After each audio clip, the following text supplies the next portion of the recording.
பொதுமக்களுக்கு இடையூறு ஏற்படுத்தும் வகையில் அவிநாசி சாலை மேம்பால கட்டுமான பணிகள் நடைபெற்று வருகின்றது.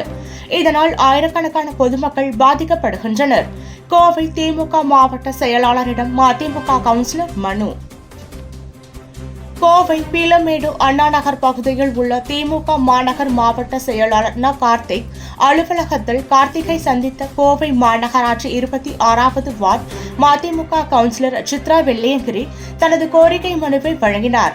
அதில் கூறியிருப்பதாவது: கோவை மாநகராட்சி வார்டு எண் 26க்கு உட்பட்ட பீளமேடு VK சாலைகளிலிருந்து அவிநாசி சாலைக்கு தினமும் ஆயிரக்கணக்கான வாகனங்கள் வந்து செல்கின்றது. ஆனால் தற்பொழுது அவிநாசி சாலை மேம்பால பணிகள் காரணமாக இந்த சாலைகள் பொதுமக்கள், வாகன ஓட்டிகள் என யாரும் செல்ல முடியாத நிலையில் மேம்பாலத்திற்கு செல்லும் ஏறுதளம் அமைக்கப்பட்டு வருகிறது. இந்த ஏறுதளம் அமைக்கும் பணிகளுக்கான பொதுமக்கள் பயன்பெறும் இந்த சாலையை தடுத்து அடைத்து உள்ளனர். இதனால் இந்த பகுதி மக்கள் கடுமையாக பாதிக்கப்பட்டு வருகின்றனர். பொதுமக்கள் பாதிக்கப்படாத வகையில் மேம்பால பணிகளை நடத்த வேண்டும். தற்பொழுது ஏறுதளம் அமைக்கும் பணிகளுக்கான தூண்கள் அமைக்கப்பட்டு வருகின்றது. இந்த தூண்கள் இந்த சாலையை முழுமையாக மறைக்கும் வகையில் அமைகின்றது.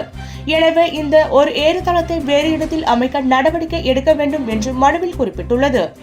முன்னதாக கார்த்திக் அவரது அலுவலகத்தில் வைக்கப்பட்டிருந்த கர்ம வீரர் காமராஜரின் திருவுருவ படத்திற்கு மலர் தூவி மரியாதை செலுத்தினார் என்பது குறிப்பிடத்தக்கது.